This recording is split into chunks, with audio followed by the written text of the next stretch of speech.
लीजिए सुनिए, देवकीनंदन खत्री के लिखे उपन्यास चंद्रकांता के तीसरे भाग का 9वां बयान मेरी यानी समीर गोस्वामी की आवाज में।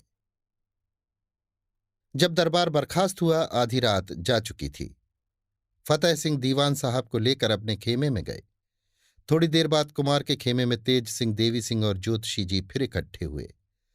उस वक्त सिवाय इन चारों आदमियों के और कोई वहां न था। कुमार: क्यों तेज सिंह, बुढ़िया की बात तो ठीक निकली। तेज सिंह: जी हां, मगर महाराज शिवदत्त की चिट्ठी से तो कुछ और ही बात पाई जाती है। देवी सिंह: उसके लिखने का कौन ठिकाना, कहीं वो धोखा न देता हो। ज्योतिषी: इस वक्त बहुत सोच विचार कर काम करने का मौका है। चाहे शिवदत्त कैसी ही सफाई दिखाए, मगर दुश्मन का विश्वास कभी न करना चाहिए। तेज सिंह: आप ज्योतिषी हैं, विचारिए तो ये चिट्ठी शिवदत्त ने सच्चे दिल से लिखी है या खटाई रख के। ज्योतिषी जी कुछ विचार कर: ये चिट्ठी तो उसने सच्चे दिल से लिखी है, मगर ये विश्वास नहीं होता कि आगे भी उसका दिल साफ बना रहेगा। तेज सिंह: आजकल तो ऐसे ऐसे मामले हो रहे हैं कि किसी के सिर पैर का कुछ पता ही नहीं लगता। अगर ये चिट्ठी उसने सच्चे दिल से ही लिखी है तो अपने छूटने का खुलासा हाल क्यों नहीं लिखा। ज्योतिषी: इसका भी जरूर कोई सबब होगा। कुमार: क्या आप रमल से नहीं बता सकते कि वो कैसे छूटा।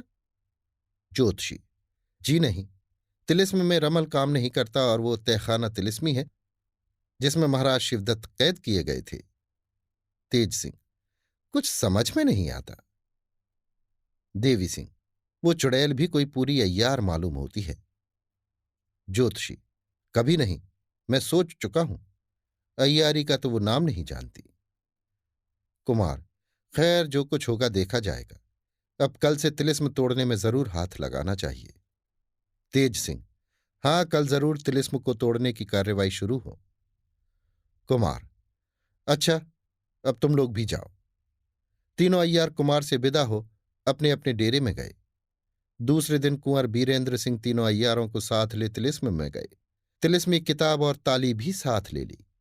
दालान में पहुंचकर तहखाने का ताला खोल पत्थर की चट्टान निकालकर अलग किया और नीचे उतरकर कोठरी में होते हुए बाग में पहुंचे, जहां थोड़ी सी जमीन खोदकर छोड़ आए थे। उसी जमीन को ये लोग मिलकर फिर खोदने लगे। 8-9 हाथ जमीन खोदने के बाद एक संदूक मालूम पड़ा, जिसके ऊपर का पल्ला बंद था और ताले का मुंह एक छोटे से तांबे के पत्तर से ढका हुआ था, जिसमें अंदर मिट्टी ना जाने पावे। कुमार ने चाहा कि संदूक को बाहर निकाल ले, मगर न हो सका। ज्यों ज्यों चारों तरफ से मिट्टी हटाते थे, नीचे से संदूक चौड़ा निकल आता था। कोशिश करने पर भी इसका पता न लग सका कि वो जमीन में कितने नीचे तक गड़ा हुआ है। आखिर लाचार होकर कुमार ने तिलिस्मी किताब खोली और पढ़ने लगे। ये लिखा हुआ था: ताली में रस्सी बांधकर जब बाग में उसे घसीटते फिरोगे तो एक जगह वो ताली जमीन से चिपक जाएगी। वहां की थोड़ी मिट्टी हटाकर ताली उठा लेना। बाद में इसके उस जमीन को खोदना जब तक कि एक संदूक का मुंह न दिखाई पड़े। जब संदूक के ऊपर का हिस्सा निकल आवे, खोदना बंद कर देना, क्योंकि असल में ये संदूक नहीं, दरवाजा है। बाग के बीचों बीच जो फव्वारा है, उसके पूरब तरफ ठीक 7 हाथ हटकर जमीन खोदना। एक हांडी निकलेगी, उसी में उसकी ताली है। उसे लाकर उस तहखाने का ताला खोलना। सीढ़ियां दिखलाई पड़ेंगी, उसी रास्ते से नीचे उतरना। भीतर से वो तहखाना बहुत अंधेरा और धुएं से भरा हुआ होगा। खबरदार कोई रोशनी मत करना, क्योंकि आग या मशाल के लगने ही से वो धुआं बल उठेगा, जिससे बड़ा उपद्रव होगा और तुम लोगों की जान न बचेगी। मुंह पर कपड़ा लपेटकर उस तहखाने में उतरना। टटोलते हुए जिधर रास्ता मिले जल्दी जल्दी चले जाना, जिसमें नाक के रास्ते धुआं दिमाग में न चढ़ने पावे। थोड़ी ही दूर जाकर एक चमकती कोठरी मिलेगी, जिसमें की कुल चीजें दिखलाई पड़ती होंगी। तमाम कोठरी में नीचे से ऊपर तक तार लगे होंगे। बहुत खोज करने की कोई जरूरत नहीं, तलवार से जल्दी जल्दी इन तारों को काटकर बाहर निकल आना। इतना पढ़कर कुमार ने छोड़ दिया। लिखे बमुझे बाग के बीचों बीच वाले फव्वारे से 7 हाथ पूरब हटकर जमीन खोदी। हांडी निकली, उसमें से ताली निकालकर तहखाने का मुंह खोला। देवी सिंह ने कहा, अब अपने अपने मुंह पर कपड़ा लपेटते जाओ। तिलिस्म क्या है, जान जोखम है। रोशनी मत करो, अंधेरे में टटोल कर चलो। आंख रहते अंधे बनो और जल्दी चलो, दिमाग में धुआं भी न चढ़ने पावे। देवी सिंह की बात सुनकर कुमार हंस पड़े। सभी ने मुंह पर कपड़े लपेटे और अंदर घुसकर चमकती हुई कोठरी में पहुंचे। जहां तक हो सका जल्दी जल्दी उन तारों को काटकर तहखाने से बाहर निकल आए। मुंह पर कपड़ा तो लपेटे हुए थे, तिस पर भी थोड़ा बहुत धुआं दिमाग में चढ़ ही गया, जिससे सभी की तबीयत घबरा गई। तहखाने के बाहर निकलकर 2 घंटे तक चारों आदमी बेसुध पड़े रहे। जब होश हवास ठिकाने हुए तब तेज सिंह ने ज्योतिषी जी से पूछा, अब दिन कितना बाकी है? उन्होंने जवाब दिया, अभी 4 घंटे बाकी है। कुमार ने कहा, अब कोई काम करने का वक्त नहीं रहा, 1 घंटे में क्या हो सकता है? ज्योतिषी जी की भी यही राय ठहरी। आखिर चारों आदमी बाग के बाहर रवाना हुए और कोठरी तथा तहखाने के रास्ते होकर खंडहर के दालान में आए। पहले की तरह चट्टान को तहखाने के मुंह पर रख ताला बंद कर दिया और खंडहर के बाहर होकर अपने खेमे में चले आए। थोड़ी देर आराम करने के बाद कुमार के जी में आया कि जरा जंगल में इधर उधर घूमकर हवा खानी चाहिए। तेज सिंह से कहा। वो भी इस बात पर मुस्तैद हो गए।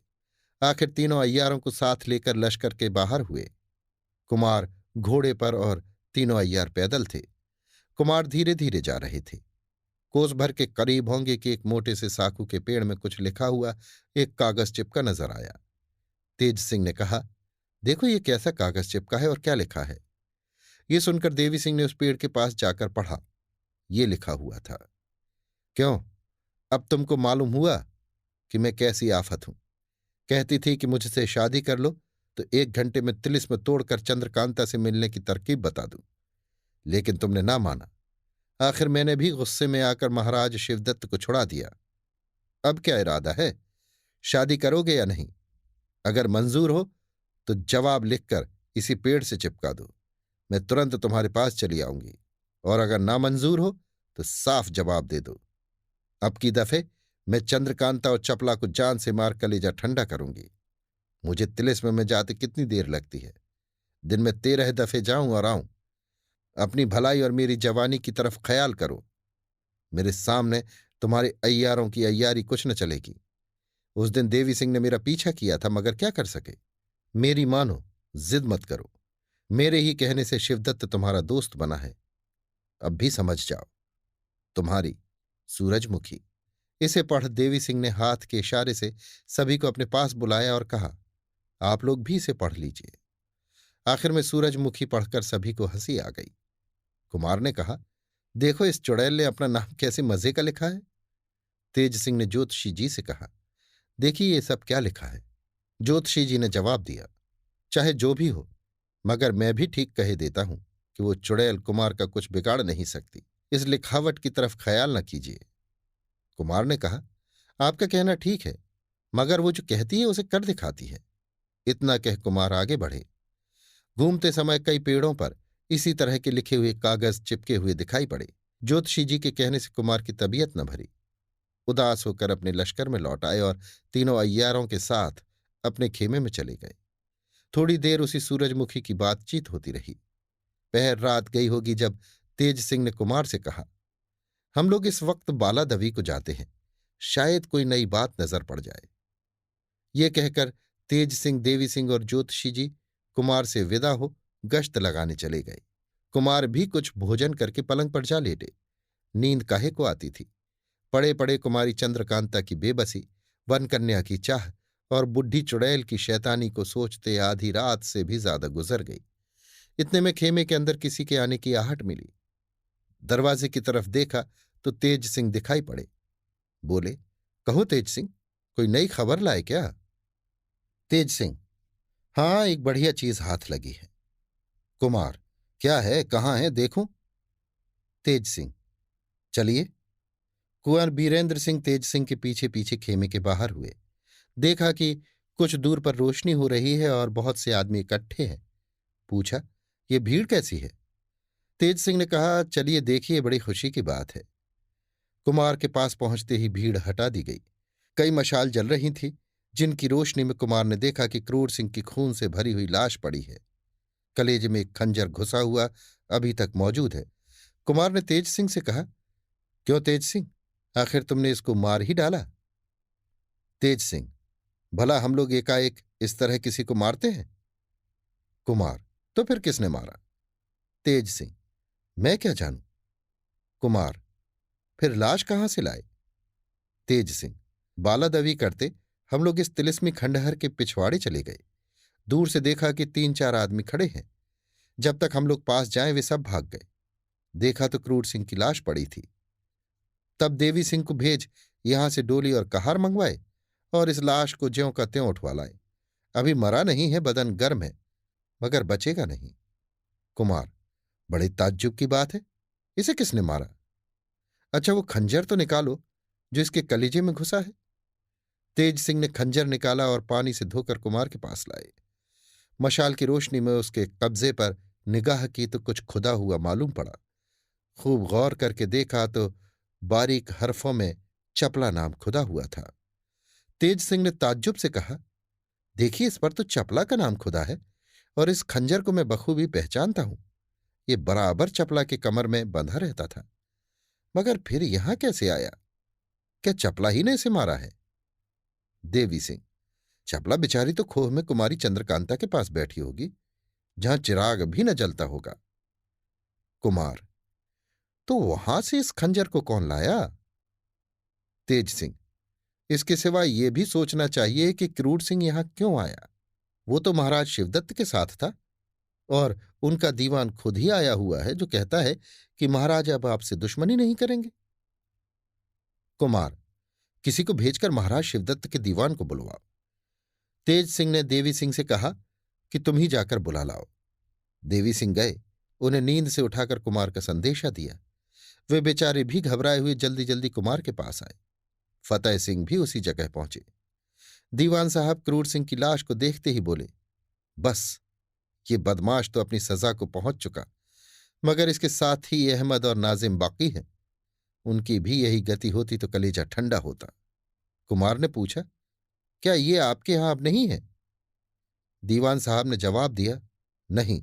जिस रोज महाराज तहखाने से छूट कर आए और हुक्म दिया कि हमारे यहां का कोई भी आदमी कुमार के साथ दुश्मनी का ख्याल न करे, उसी वक्त क्रूर सिंह अपने बाल बच्चों तथा नाजिम और अहमद को साथ लेकर चुनार से भाग गया।